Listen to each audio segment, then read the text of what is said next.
Sejam bem-vindos ao nosso canal. Nós queremos pedir a todos vocês, se possível, se inscrevam no nosso canal e nos ajude a crescer. Também não esqueça de deixar ao final o seu like, se gostou ou não gostou do nosso estudo.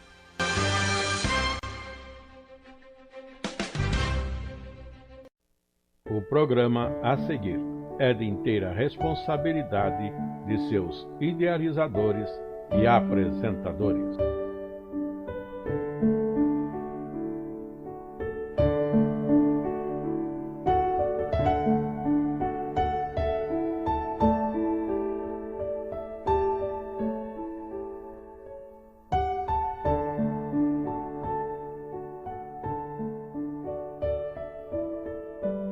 Nós saudamos a todos os amados irmãos e todos os demais que nos acompanham nesses estudos de terça-feira, estudos esses que são para a Escola Bíblica Dominical.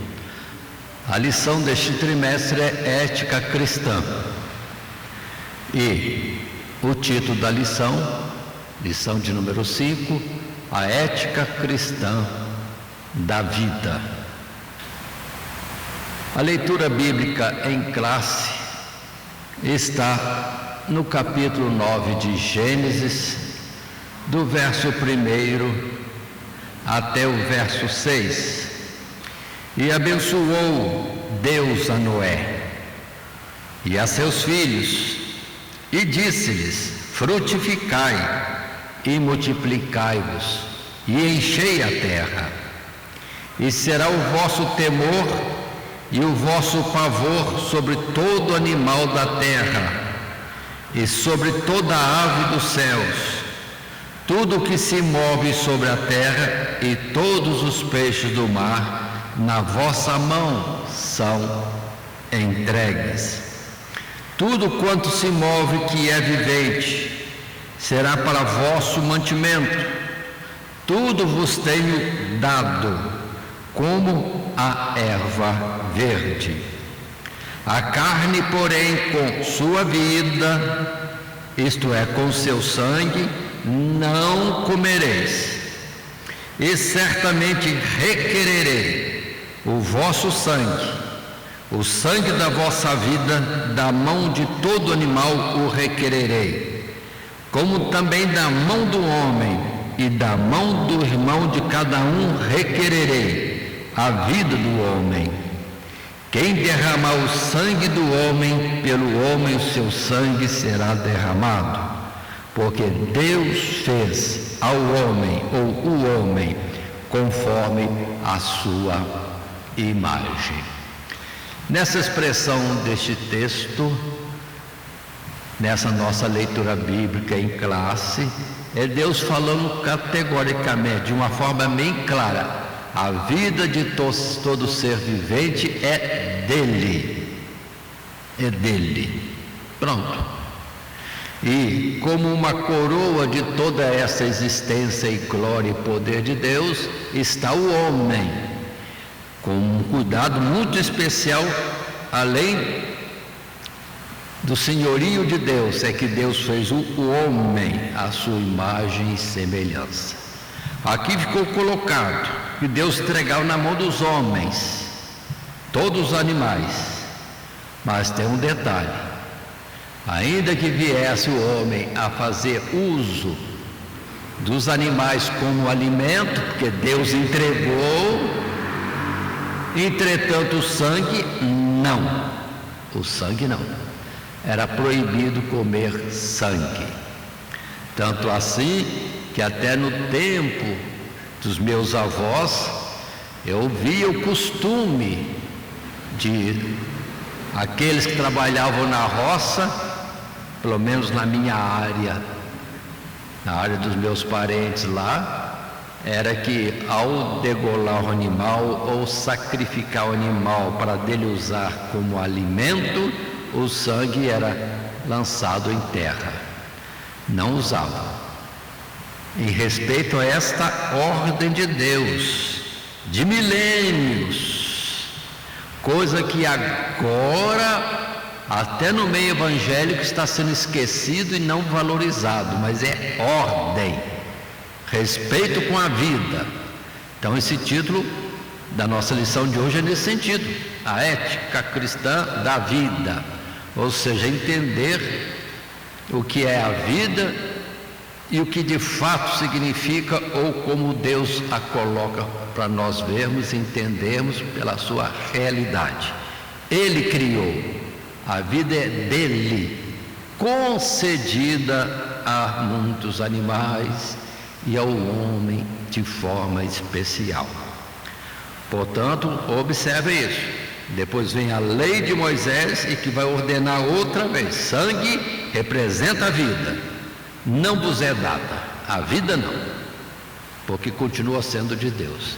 Então, no ato simbólico de derramar o sangue e não usá-lo para o alimento, era dizer para Deus: Deus, reconheço que a vida é tua, fico como, perdoe na simplicidade das palavras, com a carne para alimento, mas a vida no símbolo do sangue te devolvo.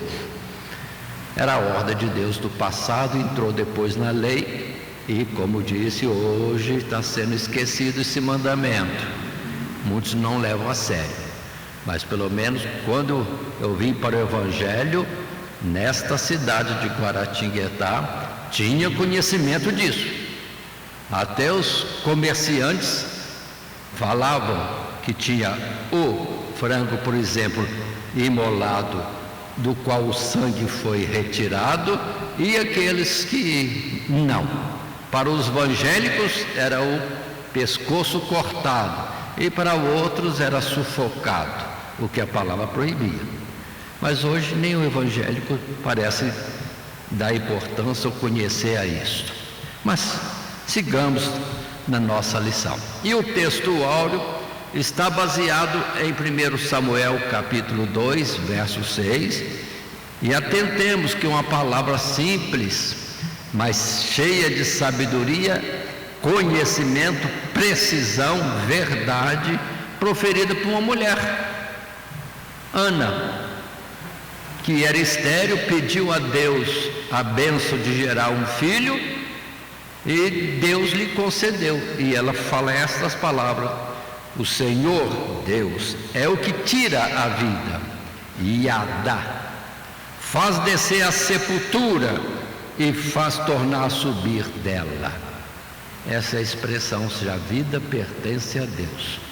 Ele é Senhor absoluto de todo ser vivente e em especial de nós, cada um de nós seres humanos.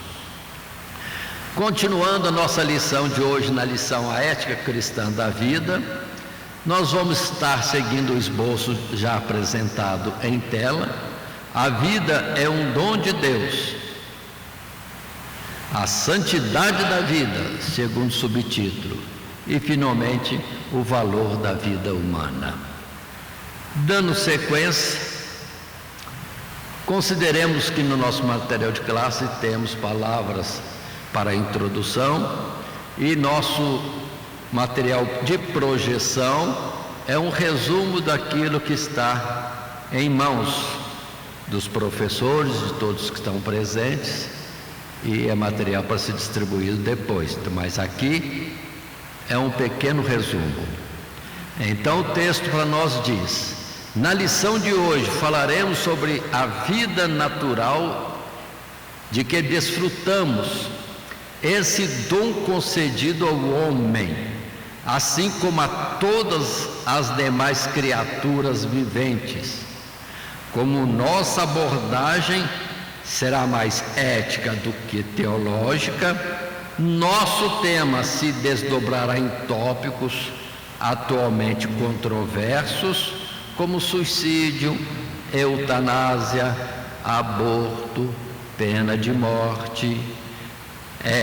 A vida é um direito inalienável e bem mais precioso, por amor do qual deveríamos abrir mão de qualquer outro direito ou valor.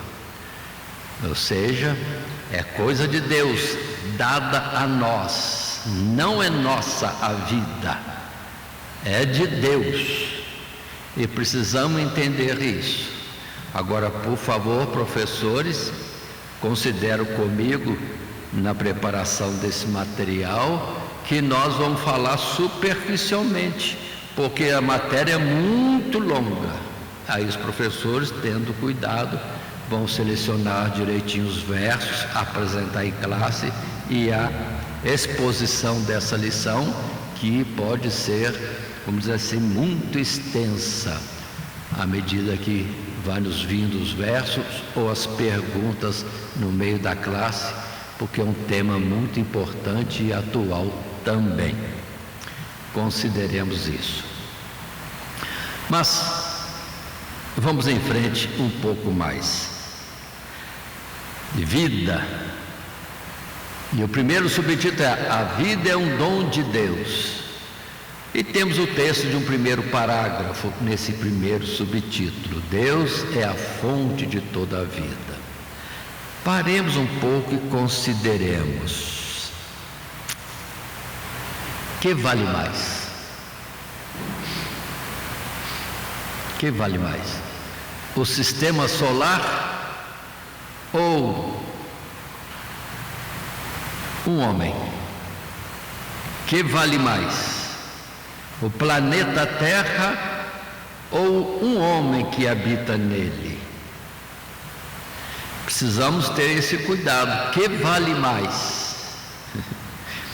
Já Salomão disse que uma alma, um ser humano, vale mais do que o mundo inteiro. Qual é o valor que Salomão pode ter visto? Justamente isso, que aquele que é ser vivente, ele tem algo que é próprio de Deus. A vida, algo que é característico de Deus. Só Deus tem vida, enquanto os outros elementos, por maiores, mais bonitos que possam ser, todos eles são simplesmente inertes, não tem vida. Aí está a diferença. Ou seja, pela valorização do que o homem tem, ele é mais importante do que um planeta, Terra, um sistema solar ou até mesmo o universo, porque em um ser humano está a essência de Deus. E Deus falou: a minha imagem e semelhança. Temos percebido isso? Então, portanto, a vida é algo importantíssimo, pelo que Deus falou aquelas palavras de Gênesis capítulo 9. E mais à frente ainda vai dizer mais ainda: a vida do pai é minha, como também a vida do filho é minha. Ou seja, todas as vidas são de Deus, e a sua imagem e semelhança. Aí está maior nobreza ainda. Continuando nesse primeiro parágrafo do primeiro subtítulo: a vida é um dom de Deus, o texto continua dizendo: como o Criador dos céus e da terra e de tudo o que neles há, para nós não há controvérsia de que a origem da vida está em Deus, e não numa produção espontânea, casual, das forças e elementos da natureza. A matéria primordial foi criada por Deus, a partir do nada, e estava sem forma, vazia. Então o Todo-Poderoso separou, moldou, ornamentou os céus, observe bem, a terra e o mar, como ambientes ideais para acomodar, suprir e agradar formas de vida que ainda criaria, bem como para inspirar em uma delas o homem o senso de um propósito superior, sim, junto ao seu Criador. Assim o Senhor Deus, como que arrematou a obra da criação, já grandiosa e inescrutável, com os seres vivos, moldando peixes, aves, mamíferos, répteis e finalmente o próprio homem, soprando neles um princípio dinâmico, ativo, chamado de respiração, fôlego ou espírito de vida. Algo de Deus. Continuamos a ler. Tomando-se ou tornando-se almas viventes, seres viventes, seres que têm vida.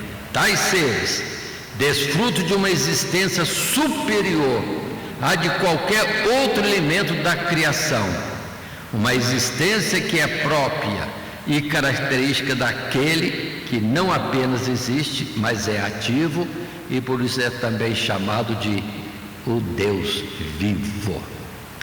Observa essas expressões simples, diretas, ainda que curtas, mostrando sim a excelência do ser vivente. Por quê? Porque tem algo daquele que é o Todo-Poderoso, o Supremo, o Sublime e etc. O Deus Criador. Lembre-se que Jesus disse que Ele tem vida em si mesmo.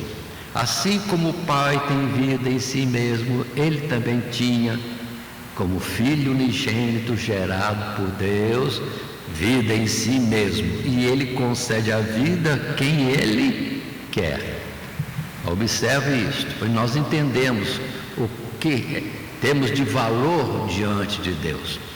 E muitos dos nossos irmãos cantam, que a alma vale muito. Tem hinos diversos falando isso.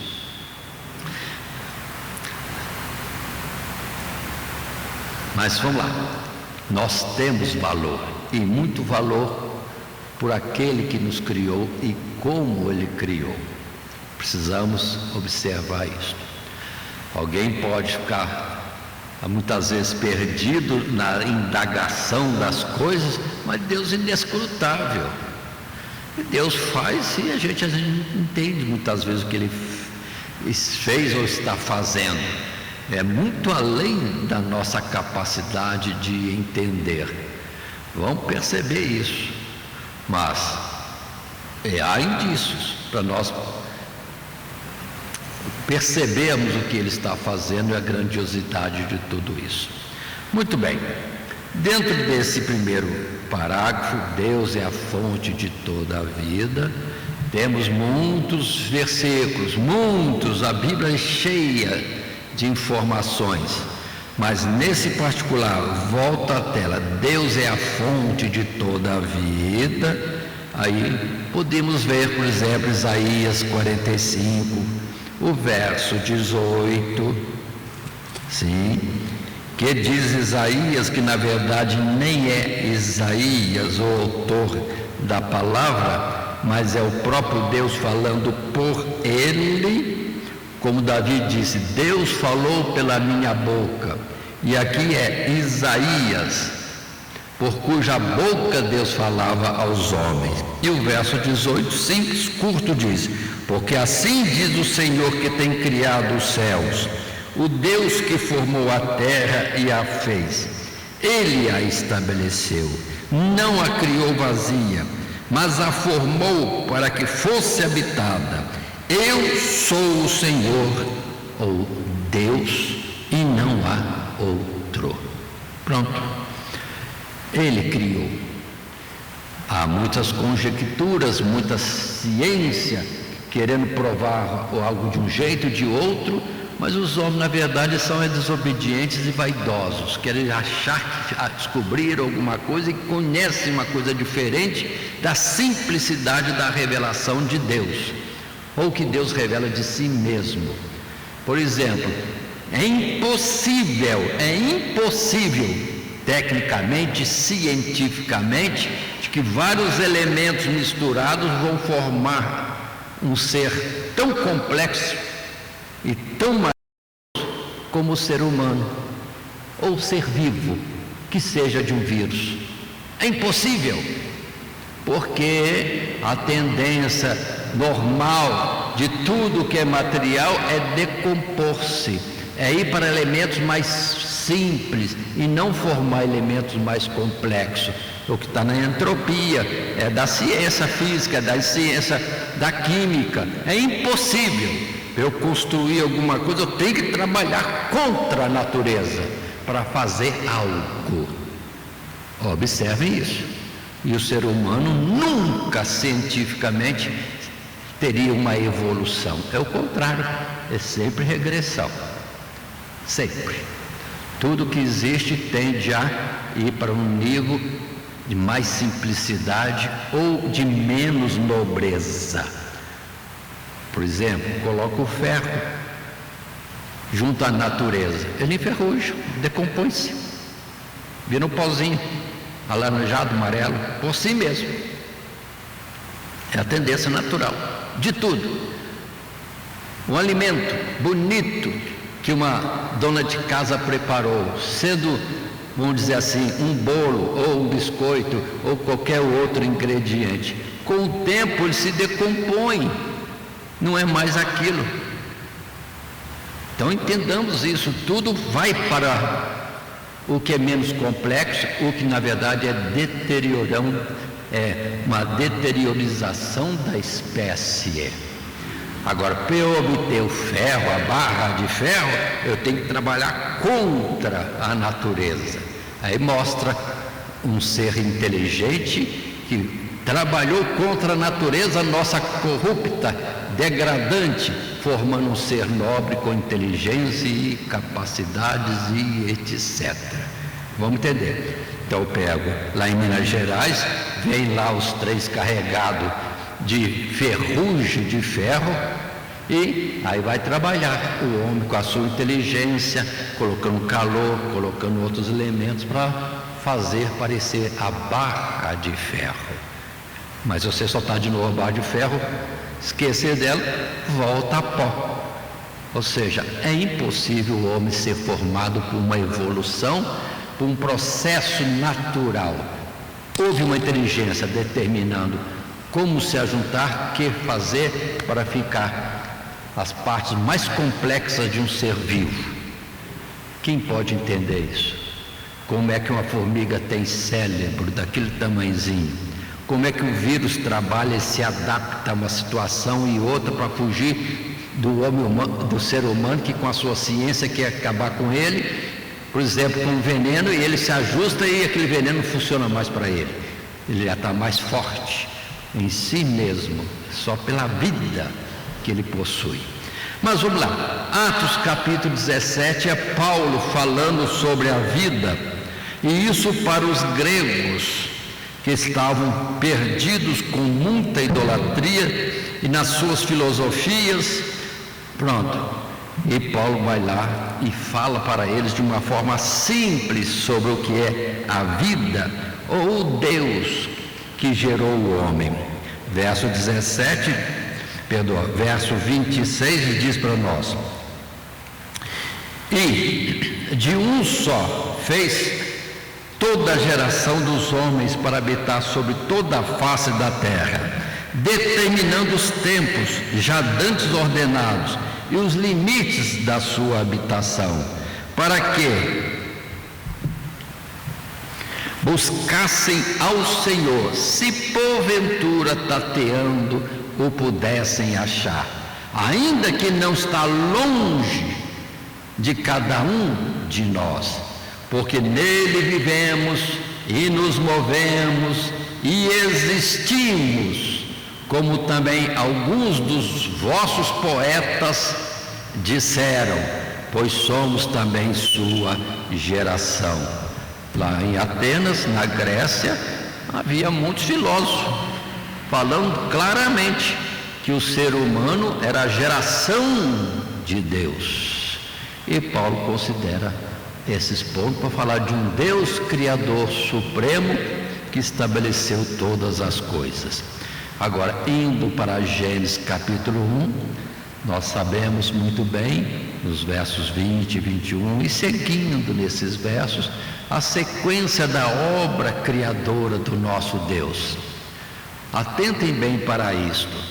Deus, na verdade, fez todo esse universo imenso, depois esse planeta Terra tão bonito, tão cheio de recursos, tanta coisa maravilhosa e diversidade de materiais e de frutos e animais e tanta coisa, justamente para abrigar o ser vivente. Quem que é mais importante?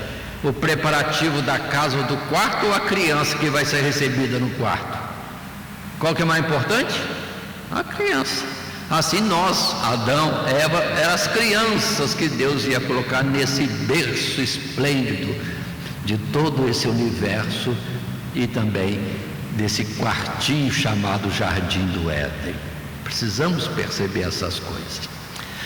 E não só os animais, vamos dizer aves, peixes, répteis e tudo mais, e por fim, enobrecendo todo o homem, a imagem e semelhança do Criador.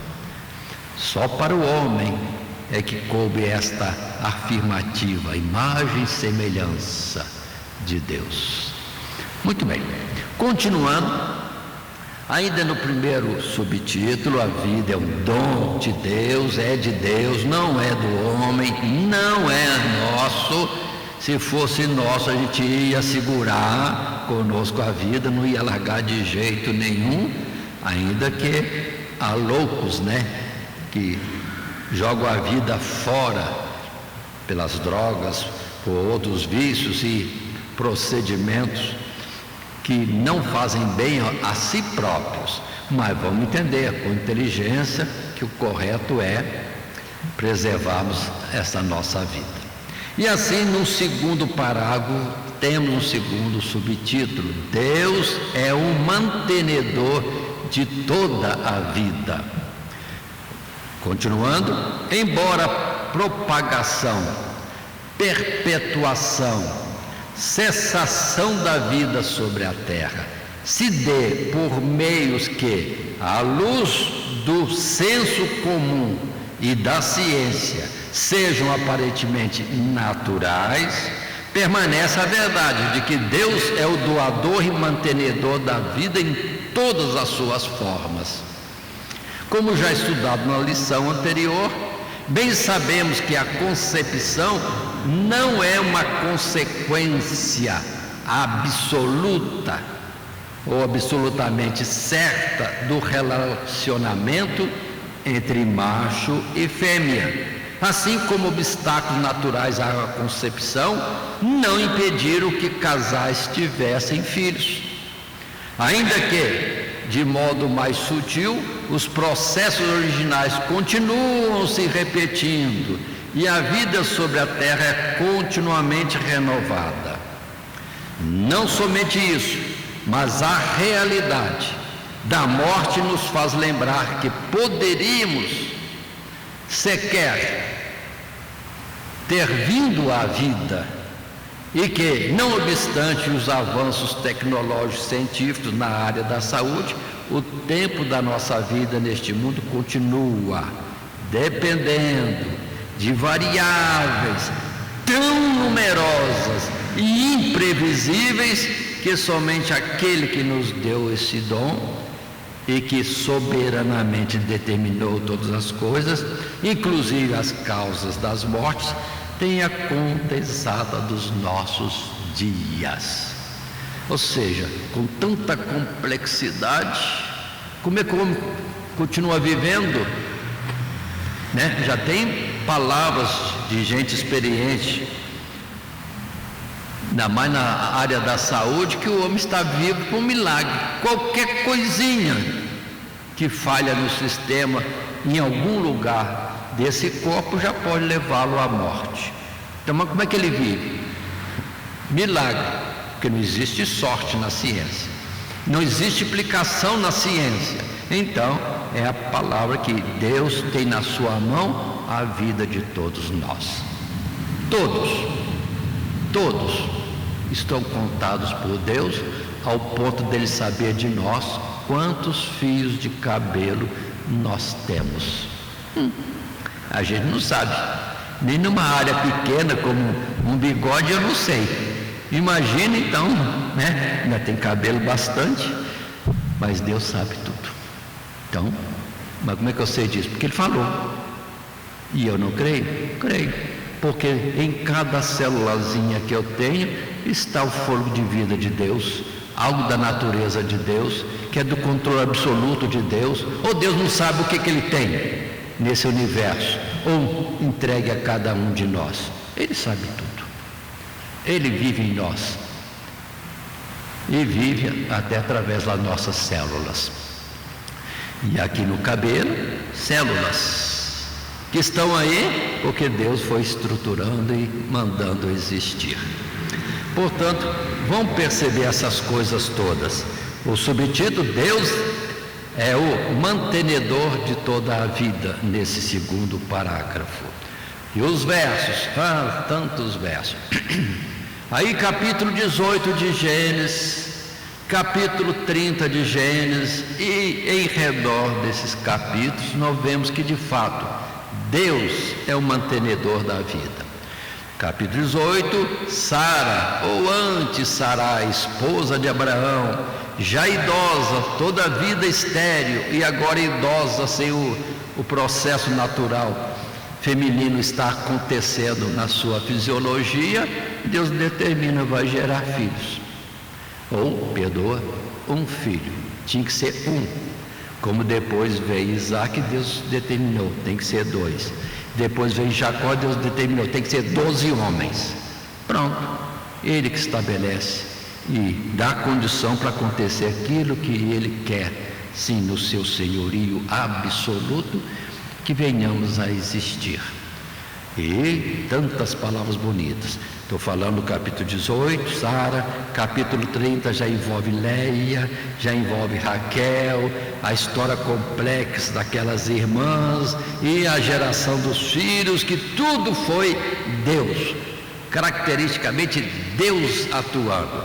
Ainda que Raquel, sendo estéril por um bom tempo, ia desesperada para gerar filhos e cobrava isso do marido de Jacó. Jacó se irritou, censurando a ela, né?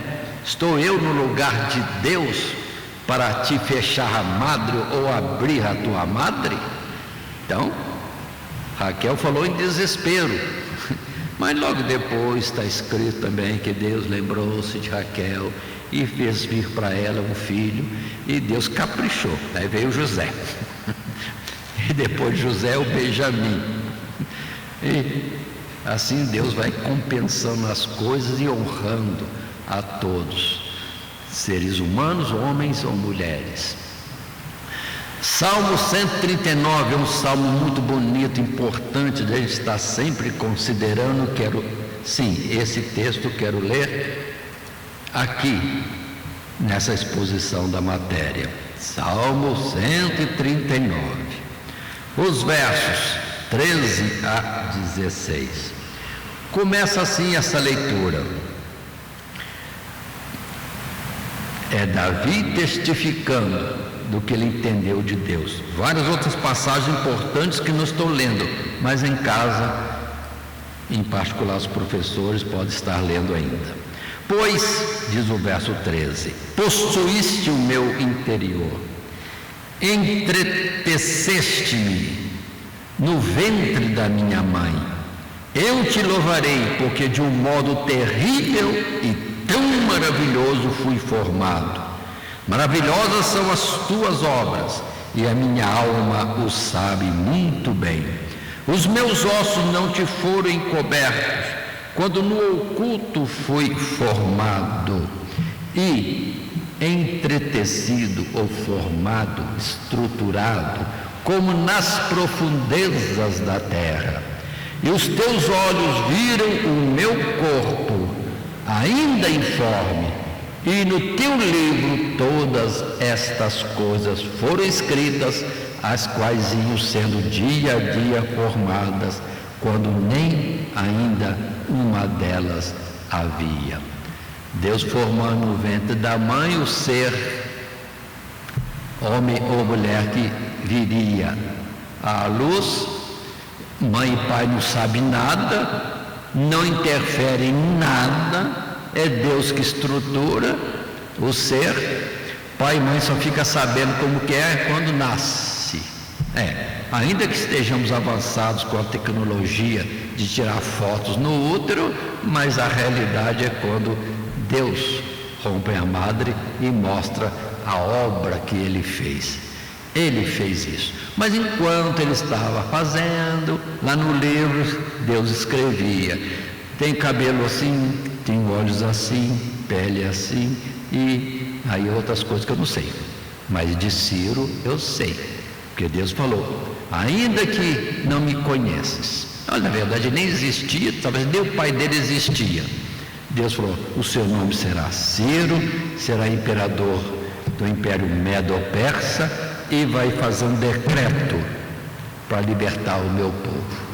E Deus falou mais: e te darei vitórias, te darei as fortalezas, e te darei tesouros escondidos. Mas o objetivo da sua vida é o decreto para libertar o povo de Israel.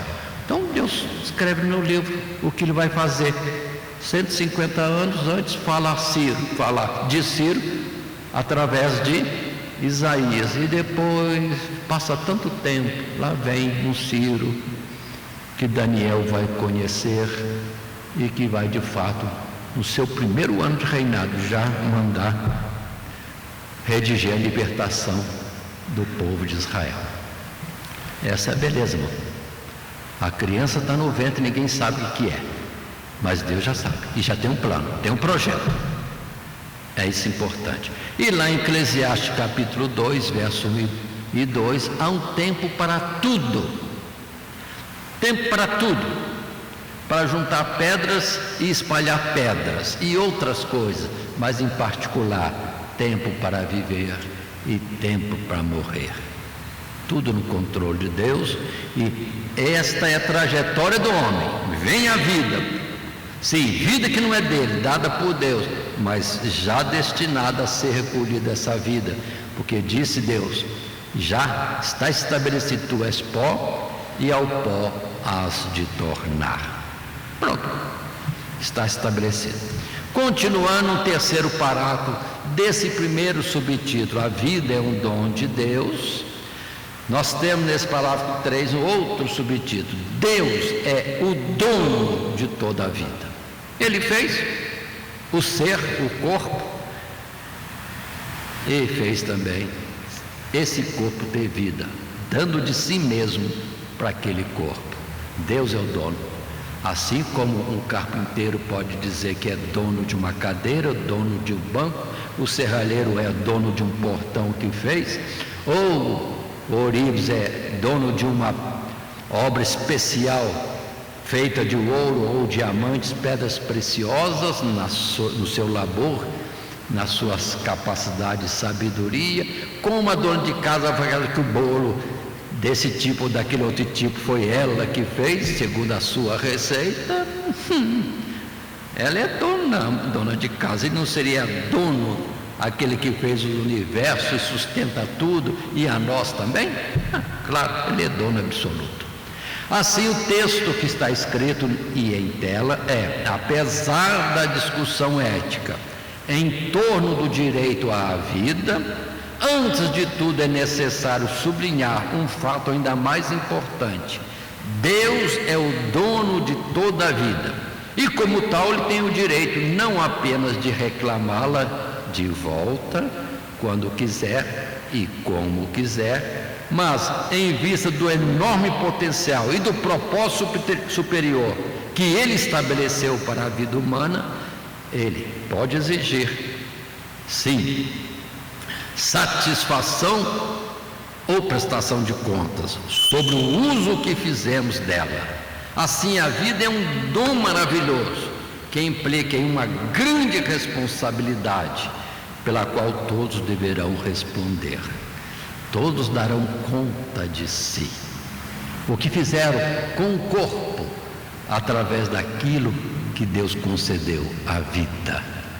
Aí nós temos a palavra em Eclesiastes, capítulo 12, quando Salomão fala bem claro, chamando a nossa atenção, despertando, exortando para esta realidade.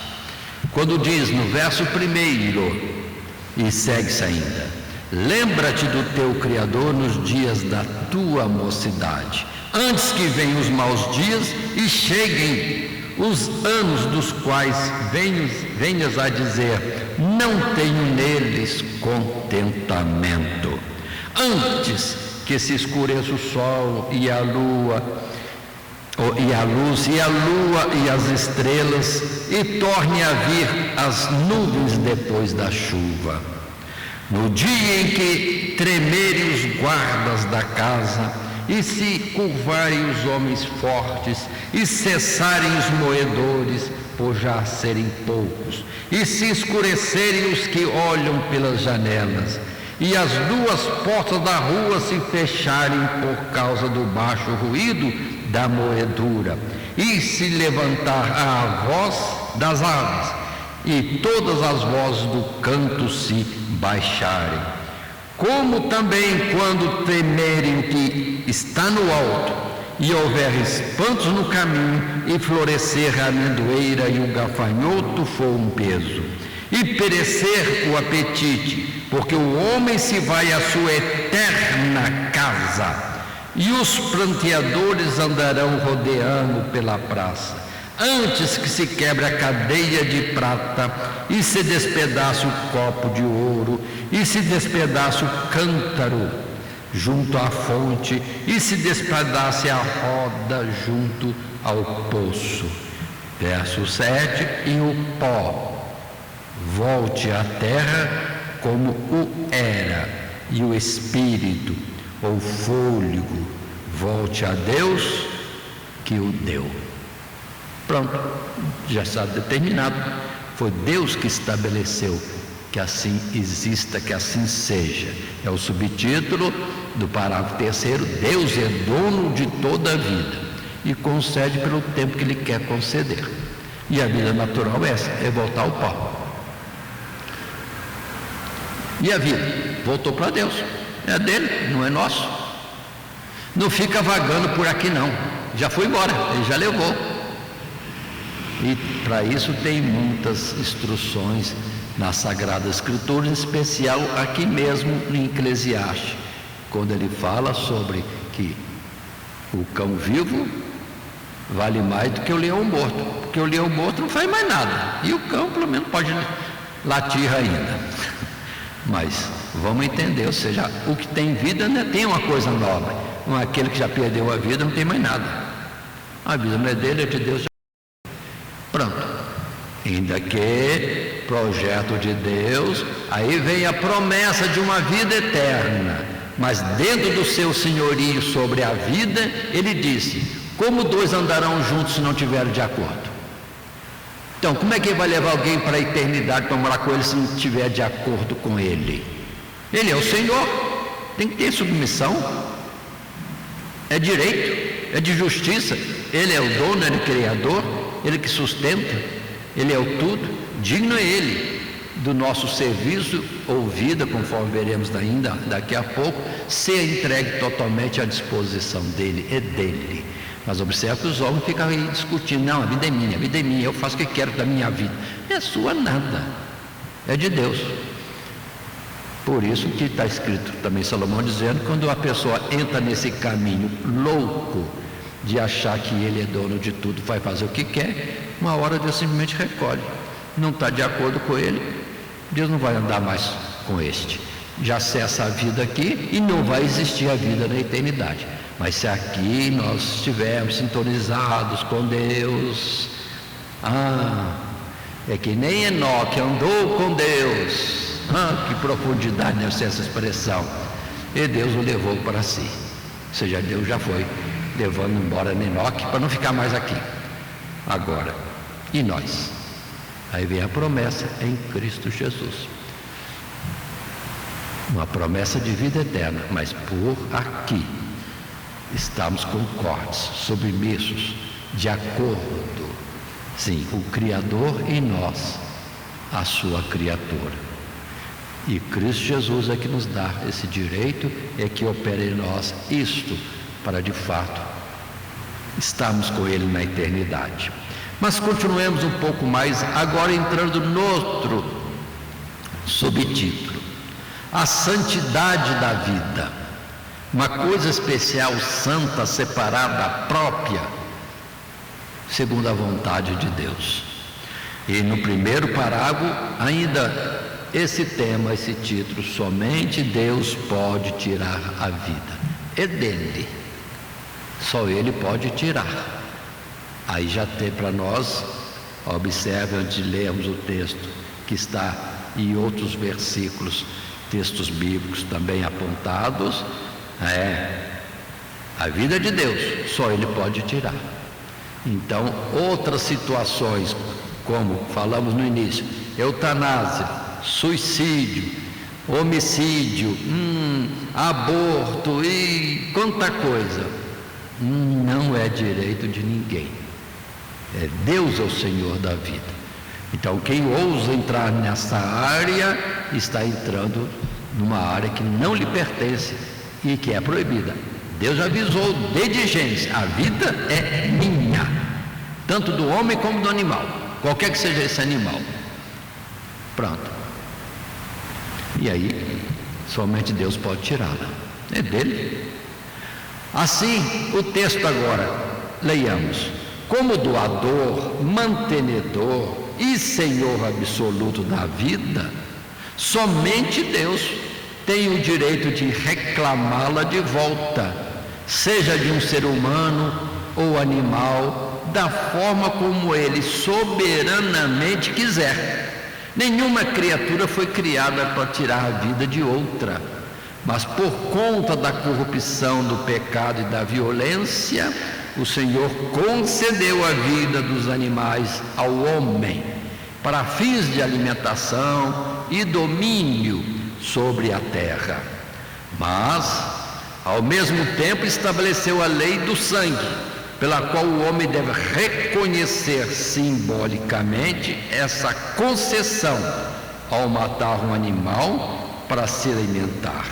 Assim como reforçou o caráter particularmente sagrado da vida humana, em vista do seu propósito superior, e mesmo havendo uma clara delegação do poder de tirar a vida humana aos chamados magistrados, sendo esta a forma de fazer punir os culpados de crimes como adultério e o próprio homicídio e muitos outros itens. Continuemos. A palavra de Deus elenca de forma sistemática e inequívoca as situações em que a pena capital deveria ser aplicada. Então, quando uma autoridade em juízo determina a morte, não é ela determinando a morte, é ela falando o que a lei de Deus já estabelecia.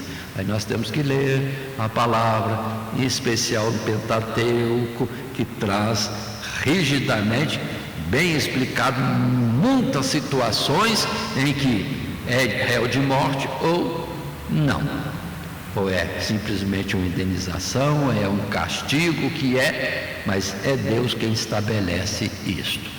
E lembremos outra vez de Gênesis: requererei do animal e do homem o sangue, ou seja, a vida,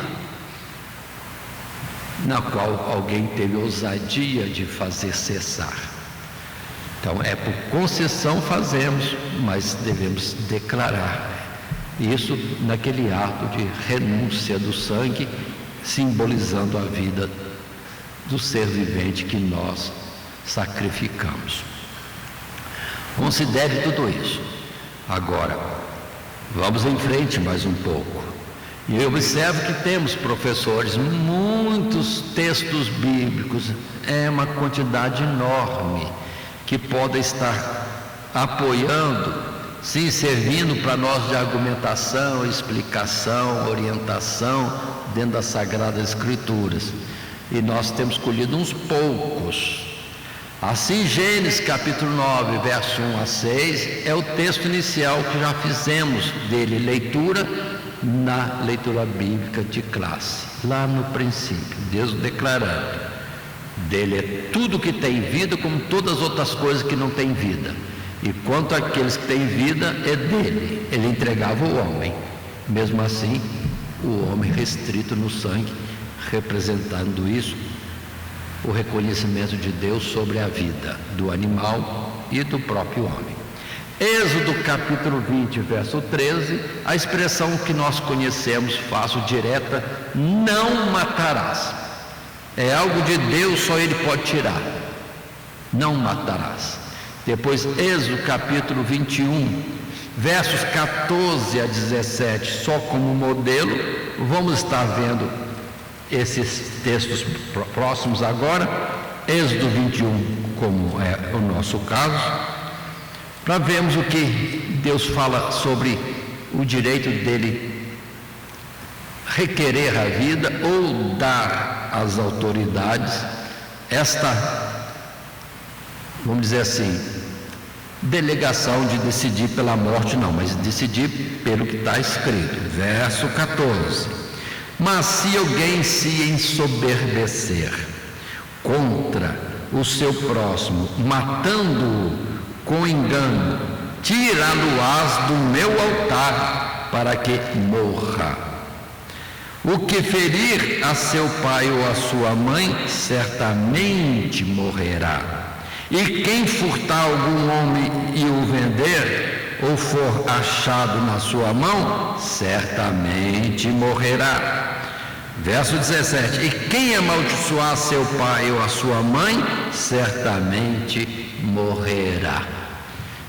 Tudo isso aqui, hoje o pessoal é muito questionador e pouco obediente e pouco submisso a Deus, mas antigamente isso aqui era a coisa mais natural em todos os povos. Ou seja, Deus dizendo a quem ele, vamos dizer assim, ele aprova para continuar vivendo, e a quem ele já diz que não tem direito de viver. E aqui as autoridades então façam o verdadeiro juízo. Pronto, está aqui. Como também no 22, verso 18 a 20, quando ele, Deus, através de Moisés, disse: a feiticeira não deixarás viver. Todo aquele que se deitar com o animal certamente morrerá. O que sacrificar aos deuses e não só ao Senhor Deus, o Deus que é o Jeová, será morto. Isso aqui é publicado na linguagem do povo ou para os ouvidos do povo de hoje. Meu Deus, eles acham absurdo, mas não é Deus Senhor? E quando as autoridades fazem guerra e colocam multidões do povo para entrar em batalha e combate, matando e morrendo para aquilo que é o seu propósito, ou vontade, ou sua cobiça ou soberba, não é questionável isso? E o povo confere e aí pega a arma e vai? Pois é. E na hora que vai o juízo de Deus, não deveria ser feito também? Com certeza que deveria ser feito também. Precisamos perceber e entender isso. Mas ainda textos temos como agora em Deuteronômio 32, no verso 39 e 40, que diz para nós: vede agora que eu sou, e mais nenhum Deus comigo. Eu mato e eu faço viver, eu firo e eu saro, e ninguém há que escape da minha mão, porque levantarei a minha mão aos céus e direi: eu vivo para todo o sempre. Ele é dono da vida, e quem quer questionar isto, pronto, ele concede ou não concede conforme a sua vontade. E quem vai contrariá-lo, dizer que não pode? Ele é o dono? Não fazemos nós o que bem entendemos daquilo que dizemos ser nosso? E ele não faria o que ele faz? Ou tem que fazer? E a ninguém tem que prestar conta. Agora sabemos que ele é justo, sabemos que ele é bom.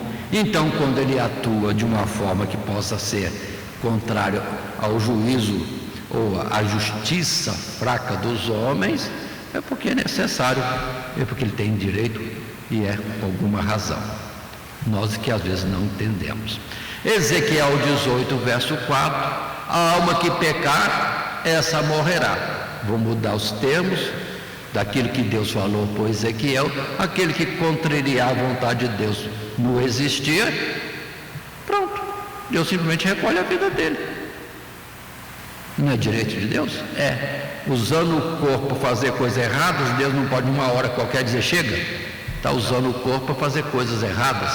Ou para ser contrário a mim, me afrontar? Não, de forma nenhuma. E Deus retira só a vida. E quem pode nessa ação contrariar a Deus? Tem alguém a mão mais forte do que Deus? É o que Salomão disse. Deus definiu, determinou, está feito. Ninguém tem poder contra isso. Romanos capítulo 13, verso 1 até 4, podemos estar lendo, mas é aquela parte em que Paulo fala sobre o respeito às autoridades e que eles têm a espada na mão, e isso por concessão ou delegação de Deus, para que dê vida ou não conceda mais a existência, conforme os critérios que Deus estabeleceu. Agora, até hoje os homens fazem isso, tem penas de morte por aí afora, ou seja, o homem determina e não é bem aquilo que está aqui, é aquilo que está na lei deles.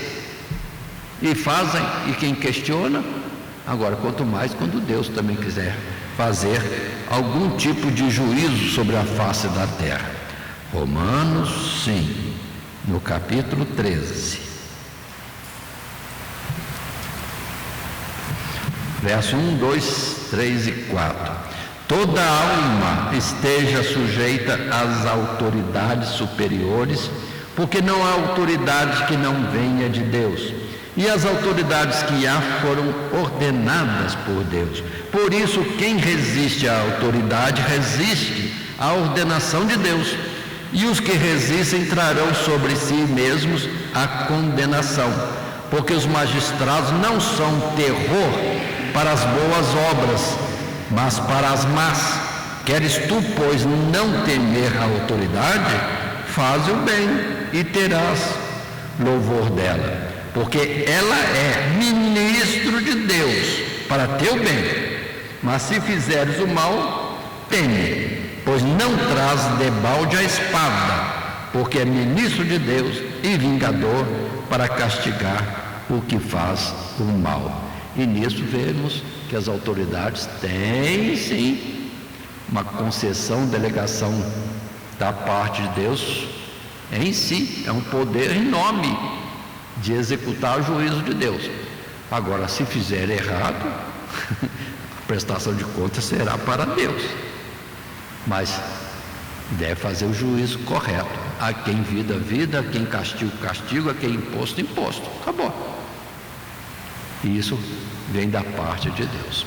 Mas continuando, no segundo parágrafo desse subtítulo, a santidade da vida, a natureza e extensão do mandamento, é o que está também colocado aqui. Lendo o texto em tela, não obstante a clareza da injunção divina, não matarás, é importante explicar que o mandamento condena o homicídio doloso quando há intenção de se tirar a vida, ou seja, absolutamente nada justifica tirar a vida de outrem. Tirar a vida de um semelhante é injustiça, pois priva o indivíduo dos dias que Deus, na sua bondade e generosidade, lhe distribuiu nesta terra. Assim, eutanásia viola o mandamento, além de expor a falta de fé em Deus numa possível melhora em seu quadro, melhora esta que só ocorrerá se estiver vivo. Aí, como Paulo diz, precisa ter paciência, o que também o escritor do Hebreus disse. Do outro modo, continuando a ler o texto, suicídio também não é uma opção justa, pois se outros não podem dispor da nossa vida, por desesperadora que seja a circunstância que sugere tal solução, porque ela pertence a Deus, tampouco nós mesmos podemos fazê-lo. Se outro não pode eliminar a minha vida, e que direito tem de eu mesmo eliminar a minha existência? Então, homicídio ou suicídio também não aceito. Mas continuemos. Daí o aborto se afigura como uma forma mais cruel de violar o mandamento, pois além de ser inocente, a vítima está indefesa, é incapaz de opinar, e a morte prematura priva um ser único de fazer ou ser aquilo que Deus poderia ter planejado para a sua vida, como é o caso do nosso próprio Senhor Jesus. Ou seja, Jesus veio a este mundo com uma missão, e quanto perigo ele correu, porque muitos buscavam a sua morte, como Herodes mandou matar todas as crianças de 2 anos para baixo em Belém, querendo nisso alcançar Jesus.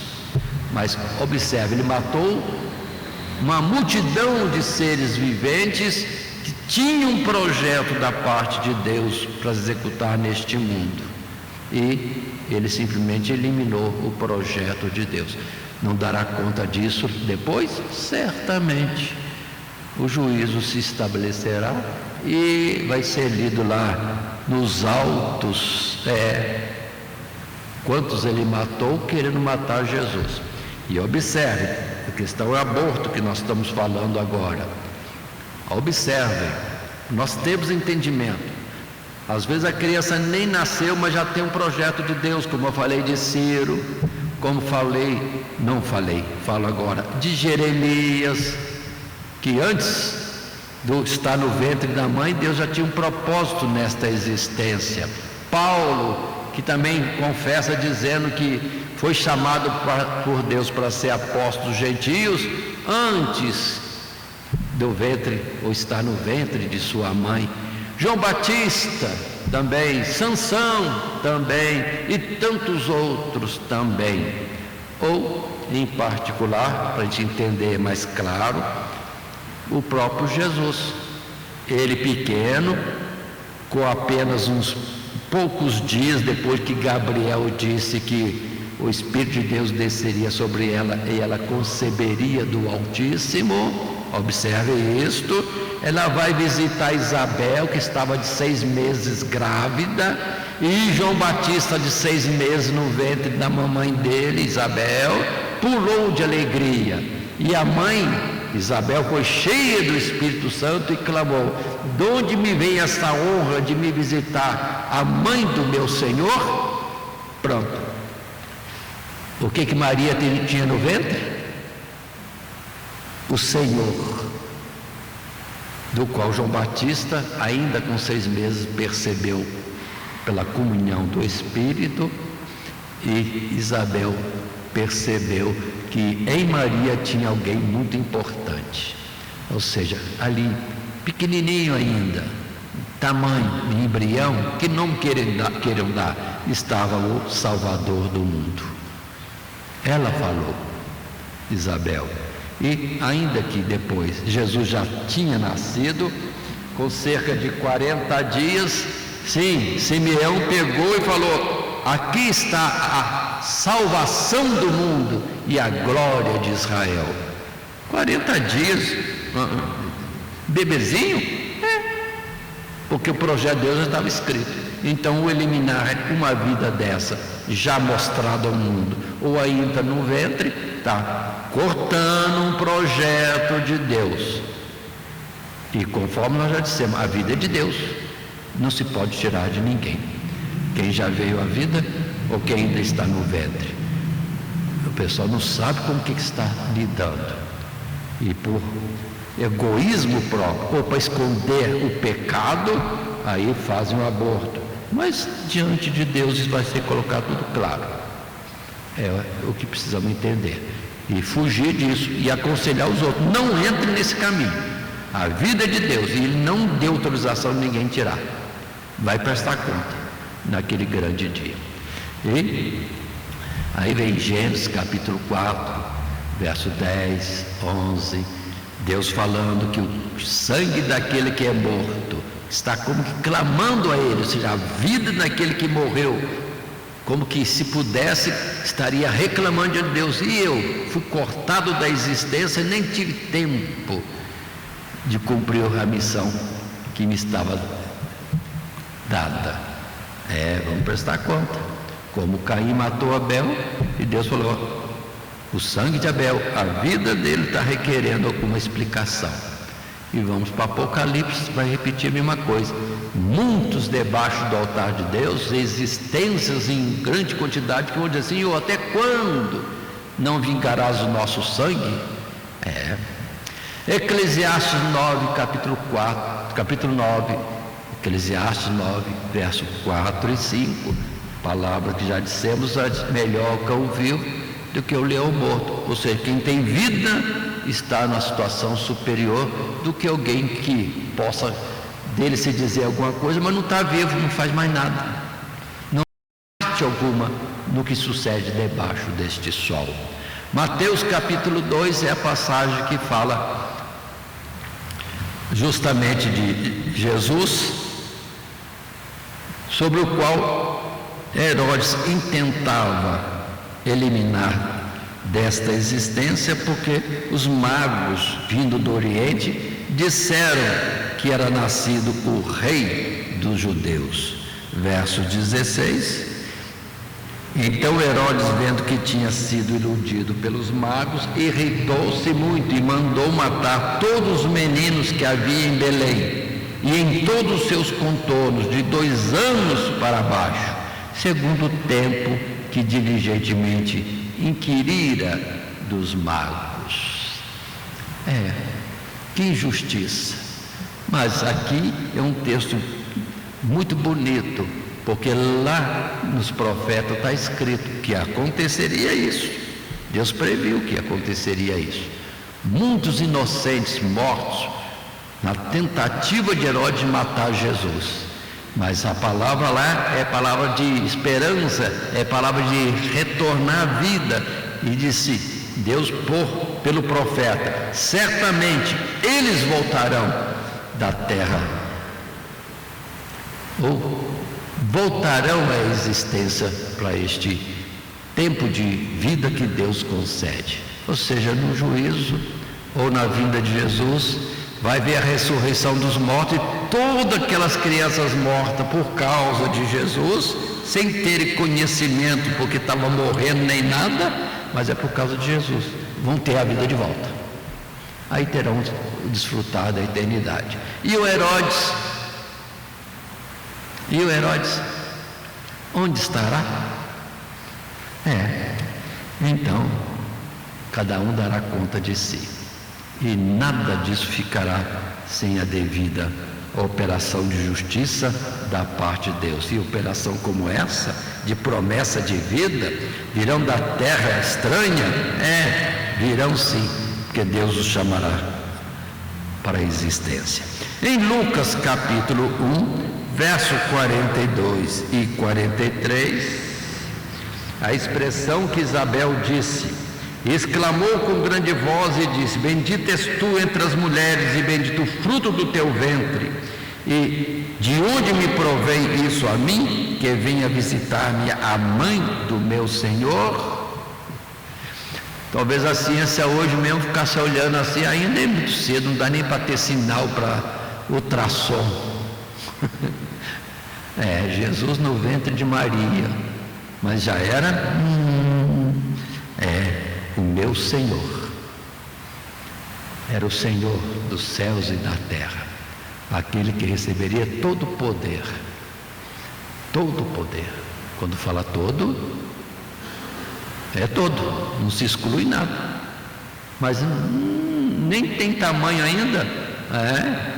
Mas naquele, o que eu vou chamar aquilo? Feto?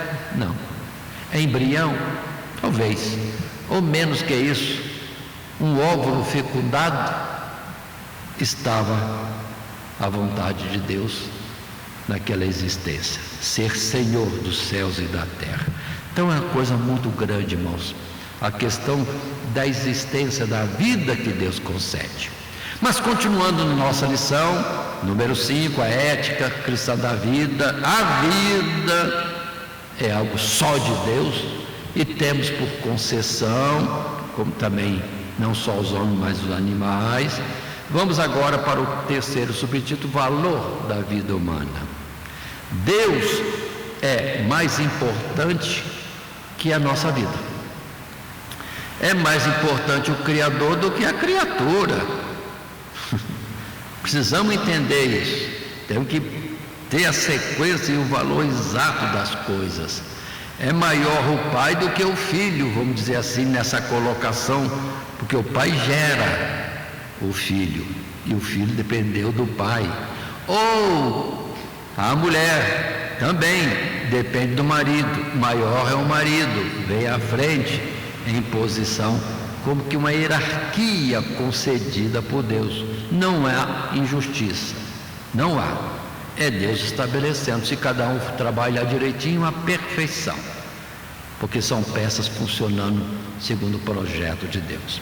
Mas lendo esse texto que está conosco agora em tela, considerando que a vida humana existe para servir a um propósito superior, propósito este resumido na expressão buscar o Senhor e encontrá-lo, eis a única razão que justificaria não tirar a vida de outrem, mas abrir mão de nossa própria vida. Nossa resposta a Deus em relação a este propósito já envolve em muitos aspectos uma disposição da própria vida, que não inclui apenas a renúncia ao pecado, o que é uma morte figurada, mas a ameaça da morte de fato constitui a prova máxima da nossa sinceridade e devoção, e se justifica pela certeza de que, se morrermos o amor ao Senhor, o Senhor da vida, não apenas ela nos será restituída para nunca mais ser perdida, e a desfrutaremos em condições que aqui jamais poderíamos alcançar. Observe bem aí, nossa vida é importante porque Deus assim enobreceu, mas não é importante mais do que o próprio Deus, pelo que a nossa vida sendo concedida, dada a Deus, é a coisa mais justa que pode existir. A criatura entregando a Deus o seu existir, o seu fazer, o seu pensar, e etc, etc, etc. Essa é a verdade. O valor da vida humana não é nada em si, é muita coisa se for aquela que executa o propósito para o que foi criada, pelo qual existe, pelo que leva essa essência de Deus chamada vida que está conosco. Percebam bem esse particular. Por isso temos Paulo dizendo: estou pronto não só a ser preso por Jesus, não só a ser chicoteado pela causa de Jesus, diria Pedro e João. Não, estamos prontos até a dar a nossa vida para Jesus. Aí entendamos, renunciar a nós mesmos para servir totalmente a Deus. Aí não ter vontade por si mesmo, não falar as nossas palavras, não tudo que é para nós, mas fazer tudo para Deus.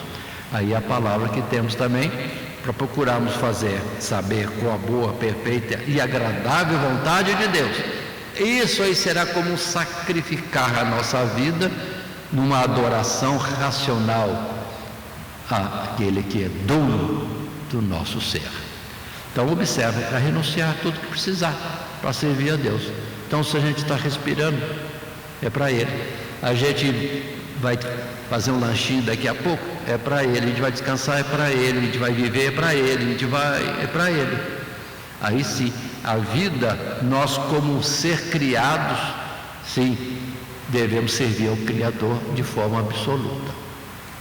Não é nada demais. Quando os profetas e os mártires iam sem medo para o patíbulo, porque a vida deles estava sendo honrada de ser cortada deste mundo, porque servia a Deus. Ou seja, oferecendo a sua vida para a glória de Deus.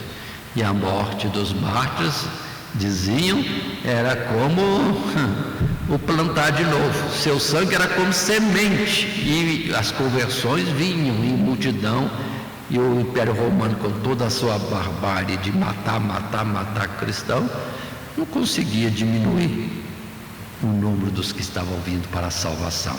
Assim, outros textos mais temos aqui, como em Mateus capítulo 16, verso 24.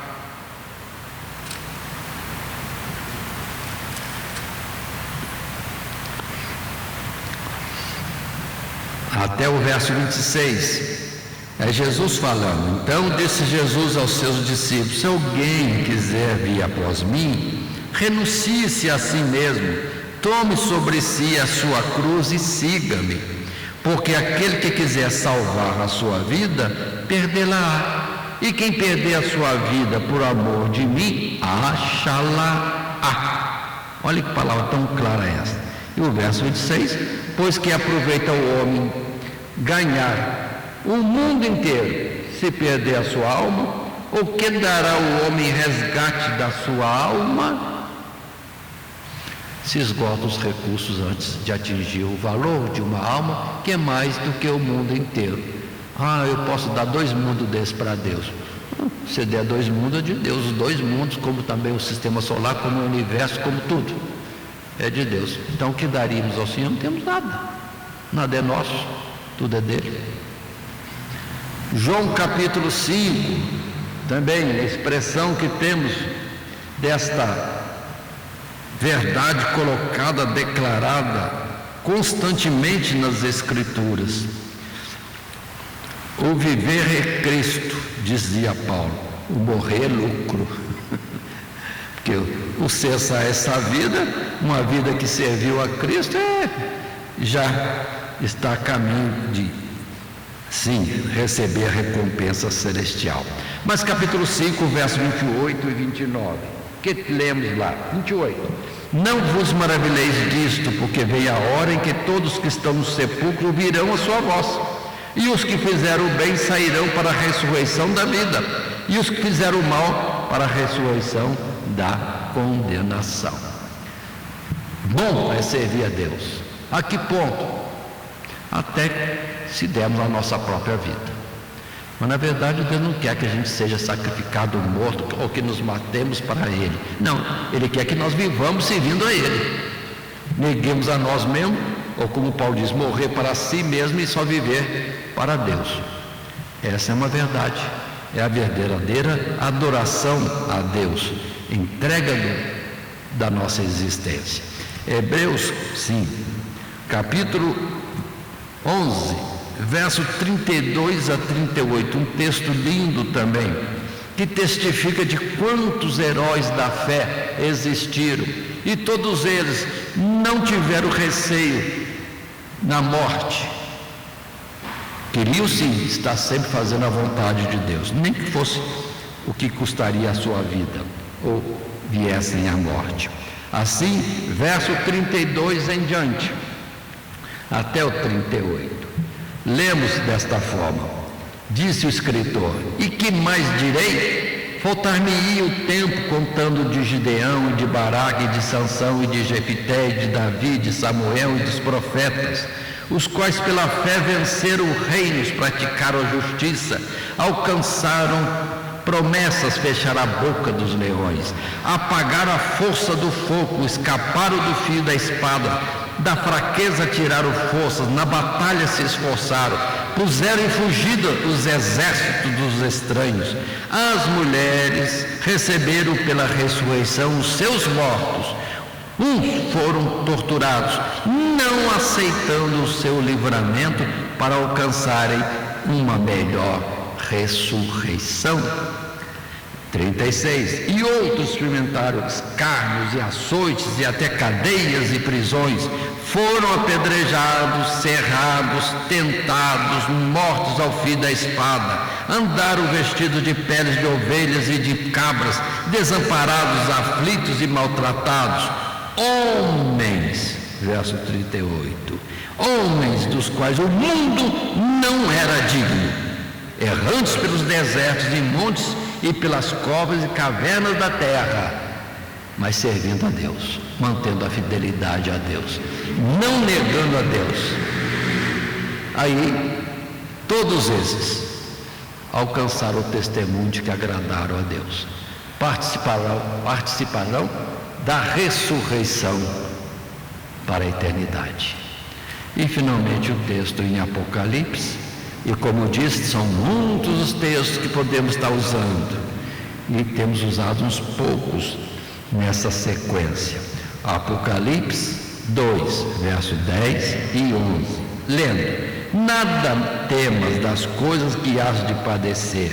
Eis que o diabo lançará alguns de vós na prisão, para que sejais tentados, e tereis uma tribulação de 10 dias. Sê fiel até a morte, e dar-te-ei a coroa da vida. Quem tem ouvidos, ouça o que o Espírito diz às igrejas. O que vencer não receberá o dano da segunda morte. O que vencer não receberá o dano da segunda morte. Mas antes do contrário, como Paulo disse, acabou a carreira, guardou a fé, agora sim, vinha sobre ele a condenação pelos homens, a sentença sobre ele era de morte, mas aguardava a ressurreição, quando receberia a coroa da justiça ou a coroa da vida. É outra expressão. E assim observe o que temos nessa lição, conforme o título, a vida cristã, ou a ética cristã da vida. Ou seja, a verdade sobre a vida é essa, ela é de Deus, não é de homem algum. E Deus faz o que quer com aquilo que é dele. O fôlego de vida que está em cada um de nós, em cada ser vivente, por maior ou menor que seja, tudo é de Deus. E assim concluamos o nosso estudo nessa expressão: o verdadeiro valor da vida humana só pode ser apreciado por aquele que reconhece o seu doador e que está disposto a usar todo o seu potencial e até mesmo abrir mão dela para alcançar o supremo propósito da sua existência: amar e viver para o Deus vivo, e assim, só assim, poder desfrutar desse dom eternamente. Por isso a proposta de Deus, que Paulo fala muito nas suas cartas, é não vivermos para nós, é não ansiarmos ou cobiçarmos o mundo e as suas coisas, mas procurarmos qual é a vontade de Deus, em particular para cada um. Execute essa vontade de Deus. Muita coisa? Não. O que é? O que Deus estabelecer.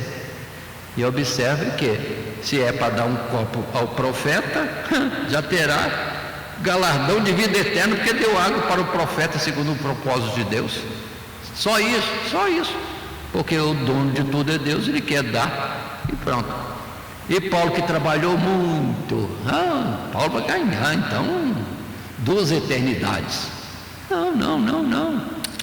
Paulo falou mesmo que ele trabalhou mais do que todos. Depois disso, recolheu e disse: não eu, mas a graça de Deus em mim. Então ninguém tem do que se gloriar. Uma coisa é certa, vão se alegrar todos, porque Deus vai dar a cada um a recompensa do que fizeram neste mundo para a glória de Deus ou segundo a sua vontade. E quem foi fiel no pouco, vai ganhar o muito. Ou seja, a recompensa é muito mais extraordinária do que podemos medir hoje. Ou seja, perdoe assim, se entramos com um pouquinho de ouro, lá no céu vai ter a rua de ouro. Não tem medida a recompensa de Deus. Falei isso por nossa fraqueza. O que você acha que tem valor para você neste mundo? Lá no céu vai ser muito mais. 10 vezes mais? Não, é 100 vezes mais. 100 vezes? Não, perdoa, 1000 vezes. Perdoa, tira um pouquinho. 1 milhão. muito mais, porque a vida é eterna, irmão.